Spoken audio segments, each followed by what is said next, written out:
আমার মনে হয় যে উচিত না। যখন যেটা হবে বা যেটা করা দরকার বা যেটা করণীয়, সেটা আমার কাছে মনে হয় সময় মতো করা দরকার। এত মানে হয় না যে কাজের বাইরে গিয়ে কিছু করা, এটা আসলে ভালো দেখায় না। সো একটা শিল্পী একটা দেশের সম্পদ, আর দেশের সম্পদ থেকে ইম্পর্টেন্ট হচ্ছে দায়িত্ববোধটা অনেক বেশি। অপু বিশ্বাস উনি অনেক সিনিয়র আমার থেকে, অনেক বছর ধরে কাজ করেছেন এবং তাকে অবশ্যই আমি সম্মান করি কাজের জায়গা থেকে, কারণ ওনার সাথে কখনো আমার সামনাসামনি দেখা হয়নি, কখনোই দেখা হয়নি। উনি এক জায়গায় এভাবে বলতেছে, আহ অপু বিশ্বাস উনি উনি আমার অনেক সিনিয়র। কি সিনিয়র? কাজের সিনিয়র, তো সেটা উল্লেখ করে বলবে। ওনার ফ্যান ফলোয়াররা তো আমার ওনার মা বানায় দিচ্ছে। কি অত্যাচার না! বয়সে বেশি আরে বাপ রে!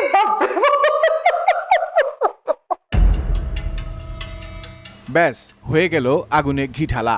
অপুকে সিনিয়র বলে বুবলি নিজের বিপদ ডেকে আনলেন।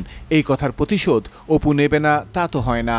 বুবলি যদি জানতো এই ছোট কথাটা বলে তিনি এভাবে ফেঁসে যাবেন, তাহলে হয়তো তিনি কখনোই বলতো না। কেউ যদি কোনো অশ্রাব্য ভাষা ব্যবহার করে দিদি যে কাউকে নিয়ে, সেটা সম্পূর্ণই তার ব্যক্তিত্বের বহিঃপ্রকাশ, এটা সম্পূর্ণই তাদের পছন্দ, সেখানে আসলে আমাদের কিছু করার নেই। এটা যার যার নিজেদের পারিবারিক শিক্ষা, তাদের পারিবারিক আমি বলবো যে ব্যবহারের সেই পরিচয়। সো এগুলো নিয়ে আমি কখনো মাথায় ঘামাই না। আমার কাছে মনে হয় যে তাদেরকে ডেফিনেটলি দিন শেষে তারা তাদের কাছেও জবাবদিহি করে। সো এটা সম্পূর্ণ তাদের দায়িত্ব, বাট আমি চাই যে এই মানুষগুলো পজিটিভ চিন্তা করুক। আর একটা বিষয় খুবই ভালো লাগে ওনার, কোনো কিছু অ্যান্সার খুঁজে না পেলে পারিবারিক শিক্ষা। হ্যাঁ, আমার পারিবারিক শিক্ষাটা না, উনি ঠিক বলেছেন, আমার পারিবারিক শিক্ষাটা না স্ট্রেট বলেছে। আমার পরিবার থেকে একদম স্ট্রিক্টলি বলা যে ক্যামেরার সামনে যখনই তুমি সুযোগ পাবা, যখনই সময় পাবা, তখনই পচা আলুর নামে ইচ্ছা মতো বলতে থাকবা। এটা তোমার ফ্যামিলি থেকে শিখিয়েছে।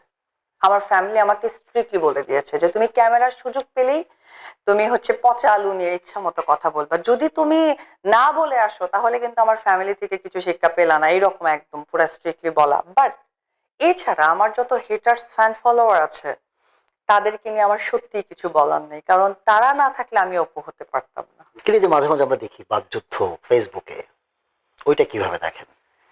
সে বলছে বা কখনো আপনিও বলছেন। দেখেন, আমি একটা কথা বলি, আমি বেশ কিছুদিন আগে একটা ভিডিও দেখলাম, ওনারই ফ্যামিলি মেম্বারের কেউ একজন কোনো এক সময় শিল্পী ছিলেন। তো আমি তাদের কাছে এতটাই জনপ্রিয় নায়িকা তাদের পরিবারের কাছে, কারণ আমাকে ঘিরেই তো সেও এসেছে, তার পরিবারের কাছে এতটাই জনপ্রিয়।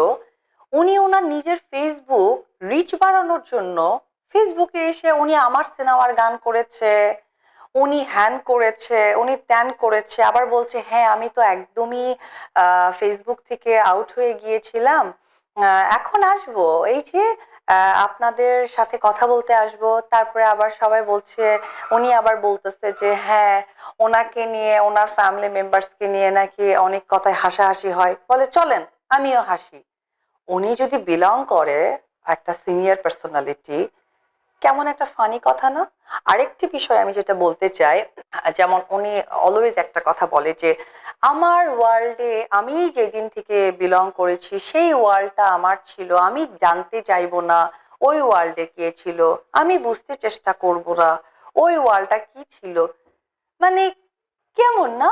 একটা মানুষ জানতে বুঝতে চেষ্টা করছে না, মানে তার কি ওয়ার্ল্ড কি বোঝাতে, মানে একটা অঙ্ক, যেমন ছোটবেলাতে আমার এক বন্ধু মানে বান্ধবী ছিল, ও একটু সবকিছু মুখস্থ করতে পছন্দ করত। তো তখন আমরা সবাই একটা সমীকরণে চলতাম।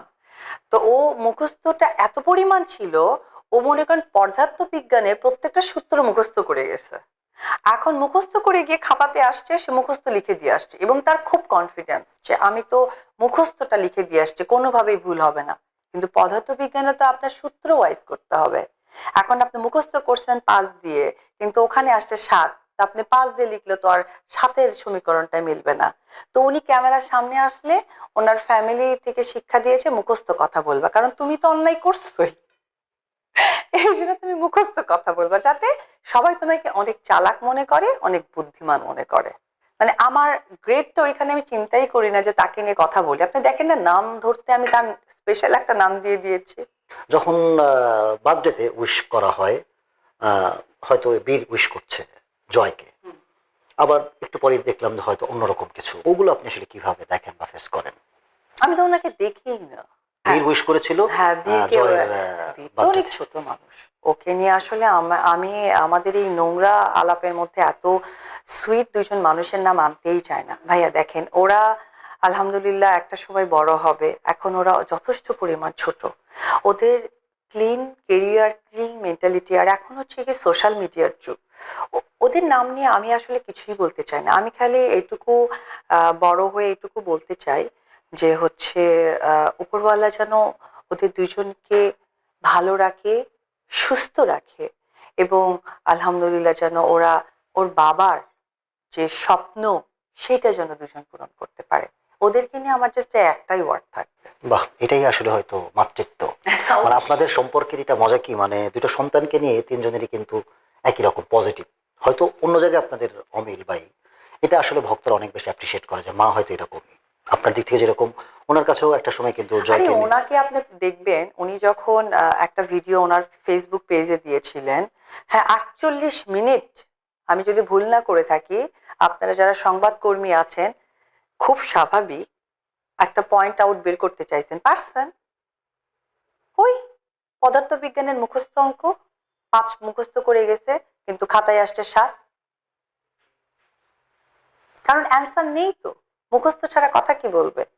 তারপর ওনার একটা জায়গায় আপনি দেখছেন কিনা, আমার মাঝে মাঝে ছোট ছোট ক্লিপ বের হয়, ওনার তো আর কোনো কাজ নেই আমি ছাড়া, ওনার শুরু থেকে শেষ পর্যন্ত শয়নে স্বপনে আমি, এবং আলহামদুলিল্লাহ ওই নায়িকাকে যে উনি আমাকে প্রচুর আকারে আইডল মনে করেন।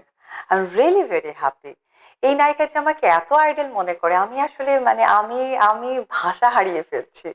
কারণ খুবই মজার একটা ব্যাপার, আমার ফ্যামিলি মেম্বাররা তো ওপার বাংলার ম্যাক্সিমাম, হ্যাঁ, মানে একটা ভিন্ন ধর্মের মানুষই এমন করতে পারে। আই এম রিয়েলি হ্যাপি যে আমার ধর্মকে খুব সুন্দর করে সম্মান জানিয়েছে, এবং ওইখানে যাওয়ার পরই তার ল্যাঙ্গুয়েজ চেঞ্জ। মানে আমি খুবই থ্যাংক ইউ জানাই যে হচ্ছে উনি আমাকে আইডল মনে করে।